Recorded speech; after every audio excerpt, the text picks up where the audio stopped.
நாகர்கோயிலில் டே 4 பார்க்கலாமா? நாங்கள் போட்ட பிளானே வேறு, ஆனால் அங்கே நடந்த சீனே வேறு. ஆக்சுவலி இந்த ஹெலிகாப்டர் வச்சு அவங்கள பயமுறுத்தி அதை வீடியோ எடுக்கிறது தான் பிளானு.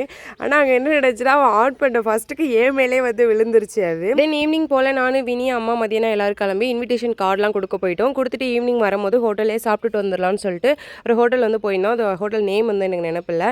ஆனால் அங்கே ஃபுட் அவைலபிள் இல்லைன்னு சொல்லிட்டாங்க. ஏன்னா நாங்கள் போகிறதுக்கு மிட் நைட் கிட்ட ஆகிடுச்சு. அதனால் வீட்டில் போய் சாப்பிட்டுக்கலான்னு சொல்லிட்டு டிசைட் பண்ணிட்டோம். நானே ஹோட்டலில் சாப்பிட முடியலங்கிற விரக்தியில் போனால் இவனுங்களை பாருங்கள் வீடியோ எடுத்து அமைச்சிட்டு இருக்காங்க. எனக்கு எப்படி கடிக்கிறான் பாரு. நீ இல்லாத போதே அப்படிலாம் சாப்பிட தோணுது எங்களுக்கு. என்னன்னு தெரியல. இது வந்து நவீனோட லக்கேஜ். மொத்தம் 1 இந்த 2 பேக்கு, 2வது டிராவல் பேக்கு, அப்புறம் கம்ப்யூட்டர் பேக்கு, அதுக்கப்புறம் ஜிம் பேக்கு, அது ஒரு வாட்டர் கேன். முடிஞ்சா நம்ம சுரேந்திர பாருங்க. 1 2 3 4 5 சுரேந்தர் மச்சான் பிரகாசம் 1 2 1 உள்ள இருக்குது. 2 3 4 5 6. அவ்வளோதான். நாங்கள் எல்லாருமே செப்பரேட் ஆகிட்டோம். அவங்கவுங்க ஒர்க் நோக்கி போயிட்டுருக்கோம்.